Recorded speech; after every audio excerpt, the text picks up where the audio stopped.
बच्चों, आज मैं आप सभी को कल के वीडियो को आगे बढ़ाते हुए भौतिक विज्ञान का पहला चैप्टर, जिसमें आज कूलाम का नियम के बारे में पढ़ेंगे। तो आइए सबसे पहले जानते हैं कि कूलाम का नियम क्या है। कूलाम का नियम, कूलाम्स लॉ। इस नियम के अनुसार दो स्थिर बिंदु आवेश के बीच लगने वाला आकर्षण अथवा प्रतिकर्षण बल दोनों आवेशों की मात्राओं के गुणनफल के अनुक्रमानुपाती तथा बीच की दूरी के वर्ग के व्युत्क्रमानुपाती होता है। जैसे दो आवेश हैं Q1 और Q2, जिनके बीच की दूरी कितनी है, R है। यह बल दोनों आवेशों को मिलाने वाली रेखा के अनुदिश होता है। इस प्रकार यदि बिंदु आवेश Q1 Q2 एक दूसरे से R दूरी पर स्थित हों तो उनके बीच लगने वाला बल, जैसा कि हमने पढ़ा है कि दोनों आवेशों की मात्राओं के गुणनफल के अनुक्रमानुपाती होता है। तो पहला आवेश क्या है, Q1, दूसरा क्या है, Q2। तो Q1 और Q2 का ये गुणनफल है, ये अनुक्रमानुपाती का चिन्ह है। तो F अनुक्रमानुपाती Q1 Q2 upon R square, बीच की दूरी के वर्ग के व्युत्क्रमानुपाती में बटे में लिखते हैं। फिर F बराबर, जैसे ही अनुक्रमानुपाती का चिन्ह हटाएंगे तो एक नियतांक K, जिसको अनुक्रमानुपाती नियतांक कहते हैं, K लग जाएगा। तो जिसको Q1 Q2 upon R square, इसको समीकरण 1 कह देंगे। अतः निर्वात में दोनों बिंदु के बीच लगने वाला बल K की जो वैल्यू होती है वो होती है 9.0 × 10⁹ न्यूटन मीटर स्क्वायर प्रति कूलाम स्क्वायर। तो F बराबर 9.0 × 10⁹ Q1 Q2 upon R square Newton. बल का मात्रक न्यूटन होता है। यदि दोनों बिंदु आवेश का मान तथा बीच की दूरी 1 हो, यदि दोनों बिंदु आवेश का मान तथा बीच की दूरी 1 हो, बिंदु आवेश कौन कौन से हैं, Q1 है और Q2 है। अगर Q1 का मान भी 1 है, Q2 का मान भी 1 है और इनके बीच की दूरी भी 1 है, अर्थात Q1 बराबर Q2 बराबर 1 तथा R बराबर 1, तब F बराबर 9.0 × 10⁹ इस Q1 की जगह पर 1 रखा, Q2 की जगह पर भी 1 रखेंगे, R की वैल्यू भी 1 है, दूरी 1 है, स्क्वायर कर दिया गया। तो 1 एकम 1, R का स्क्वायर, 1 का स्क्वायर 1 रहेगा। तो F बराबर कितना आ जाएगा, 9.0 × 10⁹ न्यूटन। इसी प्रकार एक कूलाम वह आवेश है जो अपने से 1 मीटर की दूरी पर निर्वात में रखे इसी परिमाण के किसी अन्य सजातीय आवेश को 9.0 × 10⁹ न्यूटन के बल से प्रतिकर्षित करता है।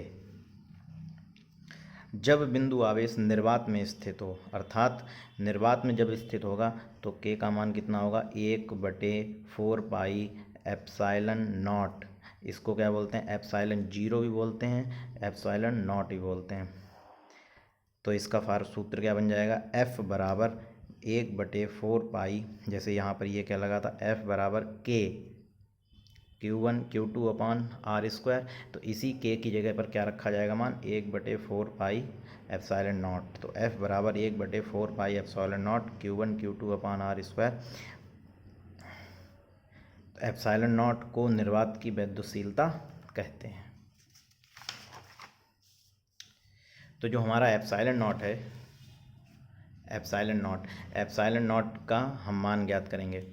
तो हमें पता है कि K का मान कितना है, 9.0 × 10⁹ न्यूटन मीटर, और K का मान जो अभी हम लोगों ने निकाला कितना है, 1/4 पाई एप्सिलॉन नॉट। तो 1/4 पाई एप्सिलॉन नॉट इसके बराबर होगा। तो यहाँ से एप्सिलॉन नॉट की वैल्यू कितनी आ जाएगी, इसको हल कर लेंगे तो एप्सिलॉन नॉट की वैल्यू आ गई 8.85 × 10⁻12 कूलाम स्क्वायर प्रति न्यूटन मीटर स्क्वायर। ठीक है।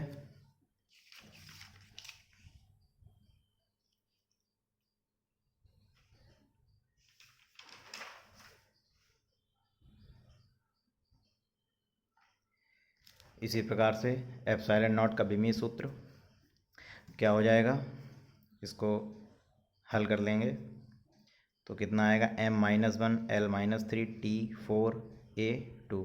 विमीय सूत्र ज्ञात करना आप लोगों ने कक्षा 11 में पढ़ा होगा।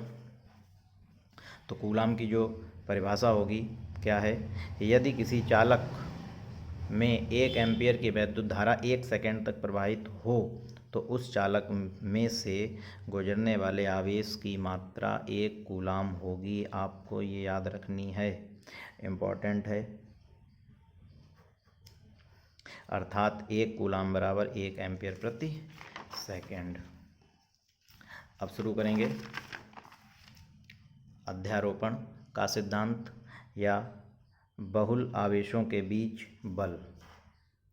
यदि किसी निकाय में अनेक आवेश हों तो उनमें से किसी आवेश पर अन्य कई आवेशों के कारण बल उस आवेश पर लगे सभी बलों के वेक्टर, ध्यान देना, वेक्टर योग के बराबर होता है, जो इन आवेशों द्वारा इस आवेश पर एक एक कर लगाया जाता है। इसे अध्यारोपित का सिद्धांत कहते हैं। माना किसी निकाय में n आवेश हैं। कितने आवेश हैं? n आवेश हैं। Q1 Q2 Q3 Qn। माना Q1 पर वैद्युत बल ज्ञात करना है। किस पर ज्ञात करना है? Q1 पर, ठीक है। तथा Q2 Q3 Qn के सापेक्ष Q1 के स्थित वेक्टर क्रमशः क्या क्या होंगे? R12 vector, R13 vector R1n vector. ये R1n है, ठीक है। तब Q2 के कारण Q1 पर वैद्युत बल, और वही कूलाम्स का नियम लगाएंगे तो क्या हो जाएगा, F12, ठीक है ना। Q1 का निकालना है तो 12 बराबर 1/4 pi epsilon not Q1 Q2 Q1 और Q1 Q2 upon R12 square और R12 यूनिट वेक्टर, ठीक है, R12 यूनिट वेक्टर, ठीक है। इसी प्रकार Q3 के कारण Q2 पर वैद्युत बल, तो F13 क्या हो जाएगा, 1/4 pi epsilon not Q1 Q3 upon R13 square और R13 यूनिट वेक्टर। इसी प्रकार Qn के कारण Q1 पर वैद्युत बल, तो F1n वेक्टर बराबर 1/4 पाई एप्सिलॉन नॉट Q1 और Qn upon R1n square R1n unit vector. अध्यारोपण सिद्धांत के अनुसार परिणामी वैद्युत बल, परिणामी का मतलब कुल योग, तो F1 बराबर जितने भी इस निकाय में बल लग रहे हैं F12 plus F13 plus F1n। F12 की वैल्यू हम लोगों ने भी निकाली, F13 की निकाली, दोनों की वैल्यू रख देंगे, और F1n भी निकाली है, F1n की भी रख दी। यहाँ पर हम लोग ये देखेंगे कि यहाँ पर 1/4 pi epsilon not, 1/4 pi epsilon not, 1/4 pi epsilon not common मिलता है, तो इसको क्या करेंगे, कॉमन ले लेंगे, और जो शेष बचेगा यही इसका परिणामी है। इसी को अध्यारोपण का सिद्धांत या बहुल आवेशों के बीच बल कहते हैं।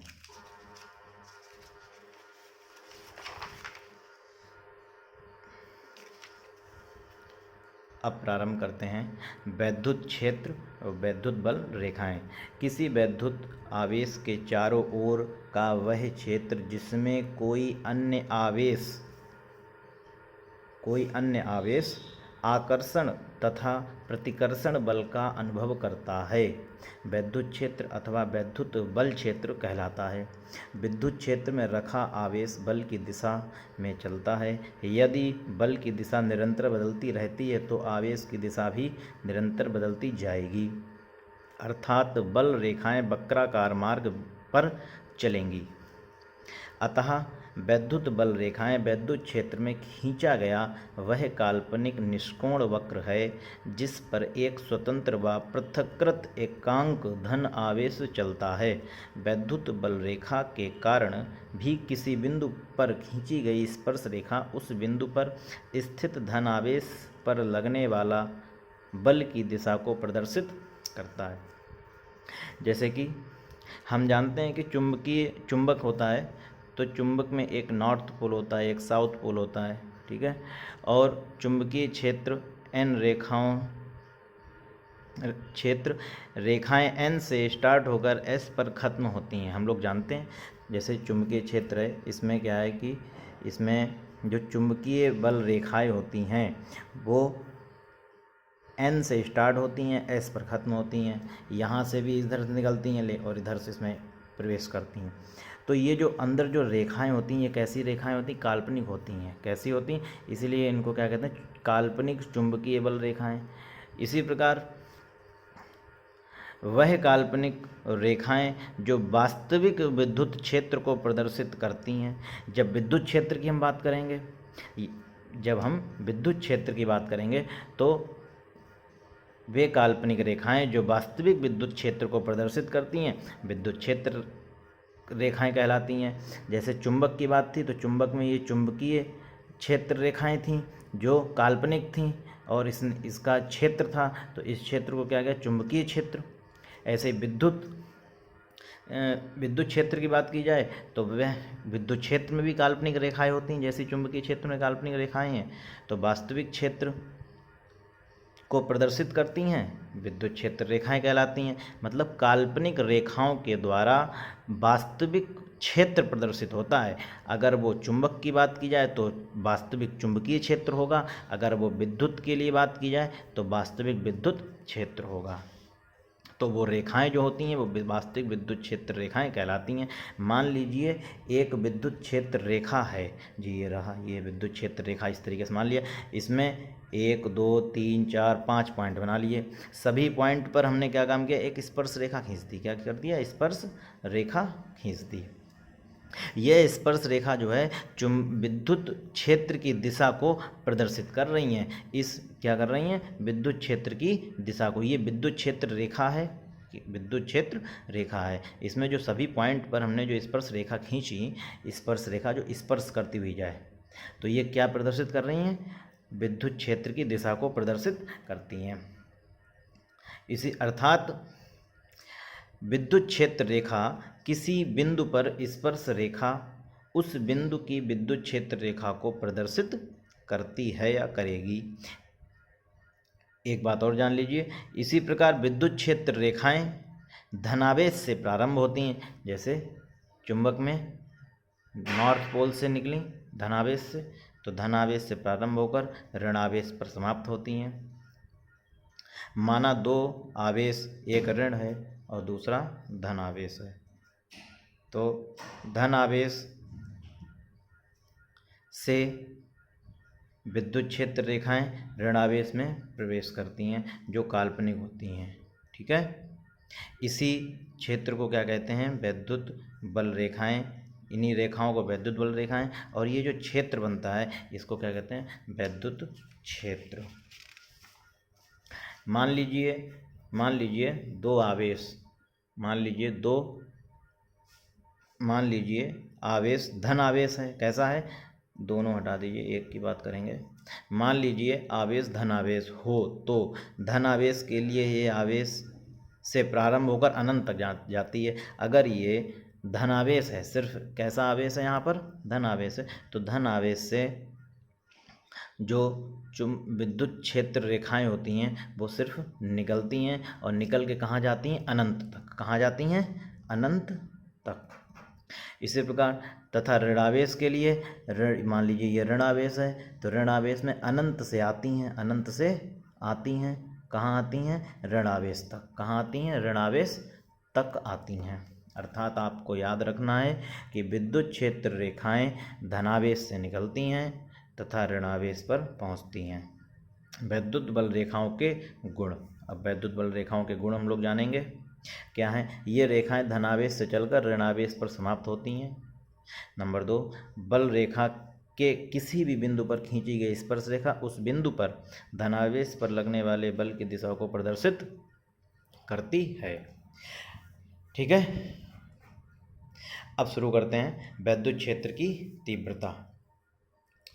वैद्युत क्षेत्र की तीव्रता, वैद्युत क्षेत्र की तीव्रता वैद्युत क्षेत्र में किसी बिंदु पर धनावेश पर लगने वाला बल या मान को वैद्युत क्षेत्र की तीव्रता कहते हैं साधारण भाषा में। या वैद्युत क्षेत्र की तीव्रता को ई वेक्टर से प्रदर्शित करते हैं। वैद्युत क्षेत्र की तीव्रता को ई वेक्टर से प्रदर्शित करते हैं। मान लीजिए वैद्युत क्षेत्र में रखे आवेश Q पर लगने वाला बल F है या F के अनुपात को वैद्युत क्षेत्र की तीव्रता कहते हैं। F के अनुपात को वैद्युत क्षेत्र की तीव्रता कहते हैं। क्या मतलब हुआ इसका? इसका मतलब हुआ F/Q। ये क्या है? वैद्युत क्षेत्र की तीव्रता को प्रदर्शित करेगा। वैद्युत क्षेत्र की तीव्रता सदिश राशि है। ठीक है, इसी प्रकार ध्यान रखना है कि मान लीजिए कोई परीक्षण आवेश Q0 है, तब वैद्युत क्षेत्र की तीव्रता E बराबर F/Q0 होगा। ठीक, ये भी इम्पोर्टेंट है, इसको भी ध्यान रखेंगे।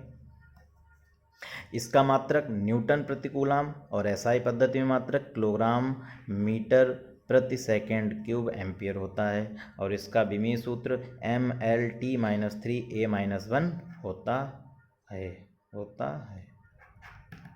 ठीक है,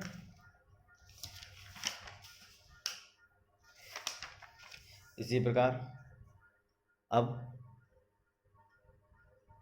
नया टॉपिक, किसी बिंदु आवेश के कारण वैद्युत क्षेत्र की तीव्रता का मान ज्ञात करना। वैद्युत क्षेत्र की तीव्रता का मान ज्ञात करना। किसी बिंदु आवेश के कारण वैद्युत क्षेत्र की तीव्रता का मान ज्ञात करना। Intensity of electric field due to a point charge. ठीक है, माना कि +Q कूलाम का आवेश किसी ऐसे माध्यम में बिंदु O पर स्थित है। जैसे ये +Q है, यही बिंदु है, इसी बिंदु पर +Q आवेश एक कूलाम +Q आवेश स्थित है। इस बिंदु का नाम है O, जिसका परावैद्युतांक K है। आवेश +Q द्वारा उत्पन्न वैद्युत क्षेत्र में बिंदु O से r मीटर की दूरी पर एक बिंदु P है। r मीटर की दूरी पर एक बिंदु, ये रहा P। ठीक है, जिस पर वैद्युत क्षेत्र की तीव्रता क्या करनी, ज्ञात करनी है, P पर ज्ञात करनी है। तो आइए, माना कि बिंदु P पर एक धन परीक्षण आवेश +Q0, ये मान लेते हैं +Q0 स्थित है, तो कूलाम के नियम से क्या होगा? F बराबर 1/4πε0। ये ε0 है, याद रखना, या ε0 बोलते हैं। Q क्या हो जाएगा? Q और Q0, ठीक है, अपॉन r²। तो बिंदु P पर वैद्युत क्षेत्र की तीव्रता जब हम निकालेंगे तो वैद्युत क्षेत्र की तीव्रता का फार्मूला क्या है?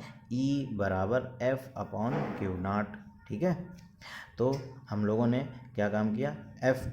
F को रोक लिया, EQ0 कर दिया, तो F बराबर EQ0। इसको समीकरण 1 बोल दिया, इसको समीकरण 2।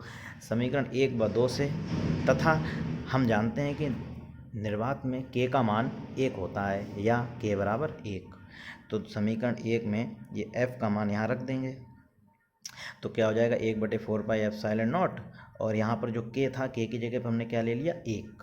ठीक, Q0 अपॉन r² बराबर EQ0। Q0 से Q0 कट गया, तो E बराबर आ गया 1/4πε0 Q अपॉन r² न्यूटन प्रति कूलाम।